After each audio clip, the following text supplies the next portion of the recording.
Hello friends, welcome back to my channel. तो हम इस लास्ट वीडियोस में से हम देख रहे हैं कि कॉर्पोरेट एक्शंस क्या होते हैं, टाइप्स ऑफ कॉर्पोरेट एक्शंस क्या होते हैं। ये हमने पिछले वीडियोस में देखा है। मैंडेटरी कॉर्पोरेट एक्शंस भी हम देख रहे थे पिछले वीडियो में कि कैश डिविडेंड क्या होता है। तो उसकी लिंक भी मैं आपको डिस्क्रिप्शन बॉक्स में दे दूंगा। तो आइए इस वीडियो को आगे बढ़ाते हैं और स्टार्ट करते हैं कि नेक्स्ट जो हमारे मैंडेटरी कॉर्पोरेट एक्शंस है वो क्या क्या है, जैसे कि stock split, reverse stock splits, mergers and acquisitions, bonus issues, spin offs. तो इनको हम डिटेल में देखेंगे कि ये क्या होते हैं। तो जो कैश डिविडेंड है इसके बारे में मैंने आपको काफ़ी अच्छे से बताया है अपने पिछले वीडियो में। तो आइए इस वीडियो में हम देखेंगे कि स्टॉक स्प्लिट और रिवर्स स्टॉक स्प्लिट क्या होता है। तो फ्रेंड्स, जो स्टॉक स्प्लिट होता है, यहाँ पे अगर एक सिंपल सी डेफिनेशन यहाँ पे अगर हम देखेंगे तो a stock split is a decision by company's board of directors to increase the number of shares that are outstanding by issuing more shares to current shareholders. यानी कि एक कंपनी की, यानी कि मान लीजिए एक एबीसी लिमिटेड है, उसके अगर 1000 शेयर्स मार्केट में है, तो स्टॉक स्प्लिट्स में क्या करती है कंपनी, उस स्टॉक्स को स्प्लिट कर देती है। यानी नंबर ऑफ स्टॉक्स जो रहते हैं उसे इंक्रीज कर देती है। तो 1000 शेयर्स अगर मार्केट में है तो उसे 2000 कर देगी वो शेयर्स। और अगर मान लीजिए कि जब कंपनी के शेयर्स 1000 थे और कंपनी की शेयर प्राइस थी 100 रुपीज, तो स्टॉक स्प्लिट के बाद वो शेयर की प्राइस भी उसी प्रोपोर्शन में रिड्यूस हो जाती है। यानी कि अगर 2:1 का स्टॉक स्प्लिट हुआ, यानी कि हर एक स्टॉक पे अगर किसी को 2 स्टॉक अब मिलने वाले, यानी कि किसी के पास अगर एक स्टॉक है तो अब उसके पास 2 स्टॉक हो जाएंगे अगर 1:2 स्टॉक स्प्लिट का रेशियो रहा तो जो प्राइस भी होती है वो भी 100 से 50 रुपीज हो जाएगी। यानी कि पहले अगर 1000 शेयर्स थे मल्टीप्लाइड बाय 100, तो 10,000 अगर आपकी मार्केट कैपिटलाइजेशन हो रही है कंपनी की, तो अब टू स्टॉक्स जो है वो अब 2000 हो जाएंगे और प्राइस जो है वो 50 रुपीज हो जाएगी। तो मार्केट कैप जो है वो सेम ही रहेगा, मगर जो प्राइस है कंपनी स्टॉक्स की वो डिक्रीज हो जाएगी। तो ऐसा कंपनी क्यों करती है कि जब ट्रेडर्स या जो इन्वेस्टर्स होते हैं तो उन्हें लगता है कि कंपनी की प्राइसेस काफी हाई हो चुकी है। यानी कि अगर जैसा आप देखेंगे कि एमआरएफ या बॉश या नेस्ले, ये सब जो स्टॉक्स है ये काफी हायर प्राइस पे ट्रेड करते हैं। तो क्या होता है, एक प्राइस लिमिट रीच हो जाने के बाद छोटे इन्वेस्टर्स को लगता है कि ये प्राइस तो बहुत ज्यादा है, तो हम इसमें इन्वेस्ट नहीं कर सकते।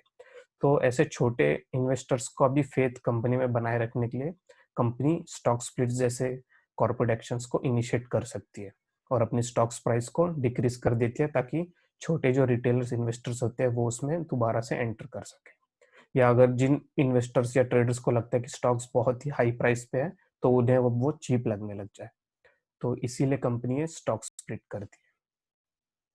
यहाँ पे भी मैंने एक एग्जांपल के साथ आपको समझाया हुआ है।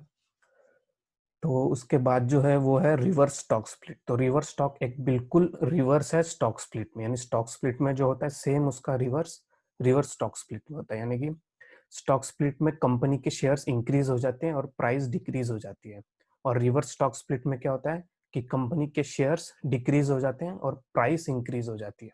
यानी कि मान लीजिए अगर कंपनी के 1000 शेयर्स थे तो वो 1000 से 500 शेयर्स हो जाएंगे, और अगर प्राइस 100 रुपीज थी तो वो 200 हो जाएगी। तो इस केस में भी मार्केट कैप तो सेम रहेगा, लेकिन शेयर्स की जो नंबर्स हैं, जो शेयर्स के जो नंबर है वो डिक्रीज हो जाएंगे और प्राइस इंक्रीज हो जाएगी। तो यही होता है रिवर्स स्टॉक स्प्लिट में। तो ऐसा कंपनी क्यों करती है, तो कंपनी जब इन्वेस्टर्स को लगता है या कंपनी को लगता है कि ये स्टॉक्स की प्राइस बहुत ही चीप हो चुकी है, यानी कि बहुत ही लो रेट पे ये ट्रेड कर रहा है, तो उस स्टॉक्स की प्राइस को इंक्रीज करने के लिए कंपनी इस रिवर्स स्टॉक स्प्लिट के कॉर्पोरेट एक्शन को इनिशिएट कर सकती है और अपने प्राइस को ऊपर ले जा सकती है। तो यहाँ पे अगर जैसे हमने देखा, reverse stock split is a type of corporate action that consolidates the number of existing shares of stocks into fewer. यानी कि जो शेयर्स होते हैं वो कम हो जाते हैं, proportionally more valuable shares, reducing the total number of outstanding shares. तो मार्केट में से जो उनके शेयर्स रहते हैं वो रिड्यूस हो जाते हैं और जो प्राइस होती है वो इंक्रीज हो जाती है। तो ये किस तरह से होता है, ये फेस वैल्यू में इसे एडजस्ट किया जाता है। यानी कि कंपनी की अगर फेस वैल्यू मान लो 5 रुपीज है तो उसे इंक्रीज कर दिया जाएगा, और स्टॉक स्प्लिट में जो है फेस वैल्यू अगर 10 रुपीज है तो उसे डिक्रीज कर दिया जाएगा, उसे 5 रुपीज कर दिया जाएगा। और रिवर्स स्टॉक स्प्लिट में 5 रुपीज से 10 रुपीज कर दिया जाएगा। तो ये एग्जांपल्स हैं इसके। यहाँ पे भी जो मैंने एग्जांपल दिया है 1 for 5 रिवर्स स्प्लिट, यानी कि अगर आपके पास 5 स्टॉक्स हैं तो आपके पास अब एक स्टॉक हो जाएगा अगर रिवर्स स्टॉक स्प्लिट इनिशिएट हुआ है तो every 5 shares will be converted into 1 share. और अगर प्राइस 100 रुपीज है तो उसकी प्राइस 500 रुपीज हो जाएगी, इस तरह से। तो जनरली इसे अच्छा नहीं माना जाता है। यहाँ पे भी आप देखेंगे can be persuade for a number of reason and often signals a company in distress. तो एक चीज है। तो नेक्स्ट जो कॉर्पोरेट एक्शन है हम उसमें चलते हैं अब, मर्जर्स एंड एक्विजिशंस। तो मर्जर्स एंड एक्विजिशन जो रहता है फ्रेंड्स, जो जैसे कि मर्जर, जैसे कि हमने रिसेंटली देखा है वोडाफोन और आइडिया का मर्जर हुआ था, ओके। और एक और एग्जांपल अगर देखेंगे तो अमेजोन और फ्लिपकार्ट का ये जो है ये एक एक्विजिशन हुआ था। तो इन दोनों में क्या डिफरेंस है? मर्जर्स के केस में क्या होता है कि कोई भी दो कंपनीज हैं वो मर्ज होके एक तीसरी कंपनी फॉर्म हो जाती है, ओके। जैसे वोडाफोन आइडिया मर्ज हो गए और वी आई करके वोडाफोन आइडिया के नाम से अब वो मार्केट में है। लेकिन एक्विजिशन में क्या होता है कि एक कंपनी ने दूसरी कंपनी को सिर्फ एक्वायर किया है, वो मर्ज नहीं हुए, यानी कि 51% से ज्यादा स्टेक उस कंपनी में उन्होंने एक्वायर किया, जैसे कि वॉलमार्ट ने फ्लिपकार्ट में किया, इस टाइप से। तो उसे बोलते हैं एक्विजिशन। तो मर्जर्स के जो टाइप्स रहते हैं वो जनरली 4 टाइप्स हैं मर्जर्स के: horizontal merger, vertical merger, conglomerate merger और कॉन्जेनेरिक या कॉन्सेंट्रिक मर्जर भी कहते हैं इसमें। तो ये जो टाइप्स को है इसको भी हम समझ लेते हैं इसी वीडियो में।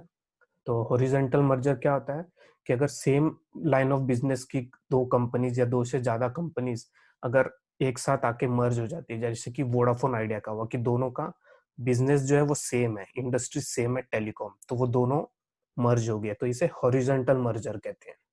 अब वर्टिकल मर्जर में क्या होता है कि एक कोई कंपनी है, मान लो कि बजाज ऑटो है। अब उसे एक कोई स्पेयर्स पार्ट लगता है, मान लीजिए स्पार्क प्लग। तो स्पार्क प्लग वो किस कंपनी से लेती है? बॉश से। तो अगर मान लीजिए बजाज ऑटो और बॉश है तो दोनों इंडस्ट्री सेम, लेकिन जो प्रोडक्ट्स है इनके इसमें थोड़ा सा डिफरेंस, यानी कि जो रॉ मटेरियल जो है बजाज कंपनी किसी और कंपनी से ले रही है, तो जो रॉ मटेरियल जिस कंपनी से ले रही है और जो प्रोड्यूस कर रही है उस कंपनी को, तो अगर उन दोनों में मर्ज हो जाता है जैसे कि बजाज ऑटो और बॉश में, तो उसे वर्टिकल मर्जर कहते हैं। इसके बाद जो है कॉन्ग्लोमेरेट मर्जर। इसमें क्या होता है, इस मर्जर में बिल्कुल ही अनरिलेटेड इंडस्ट्रीज के बीच में मर्जर होता है। यानी कि मान लीजिए टाटा मोटर्स और इन्फोसिस में अगर मर्जर हो गया तो एक बहुत ही अनरिलेटेड मर्जर हुआ, यानी कि एक ऑटो सेक्टर में है एक आईटी सेक्टर में है। तो ऐसे मर्जर को कॉन्ग्लोमेरेट मर्जर कहते हैं। उसके बाद है कॉन्जेनेरिक या कॉन्सेंट्रिक मर्जर। इस ये जो मर्जर है इसमें क्या होता है, इंडस्ट्री रिलेटेड ही रहती है मगर जो प्रोडक्ट्स होते हैं वो डिफरेंट रहते हैं। यानी कि अब फिर से बजाज ऑटो और मान लीजिए एक कैस्ट्रॉल का एग्जांपल ले लेते हैं, यानी कि इन दोनों के जो कस्टमर्स है वो तो सेम है, यानी जिनको गाड़ी बेचती है बजाज ऑटो उन्हीं को कैस्ट्रॉल भी अपना ऑयल बेचता है, बराबर। तो इसे कॉन्जेनेरिक मर्जर कहते हैं। यानी कि बजाज ऑटो और कैस्ट्रॉल में अगर मर्जर हो गया तो इसे कॉन्जेनेरिक या कॉन्सेंट्रिक मर्जर कहा जाएगा। तो ये इसके कुछ एग्जांपल्स हैं। तो हम अपने आगने अगले आने वाले वीडियोस में हम जो नेक्स्ट हमारा जो टॉपिक्स बचे हुए बोनस इश्यूज और स्पिन ऑफ्स, इनको भी हम अच्छे से डिटेल में देखेंगे। तब तक के लिए बाय बाय। और वीडियो पसंद आया तो लाइक शेयर जरूर कीजिएगा। Thank you.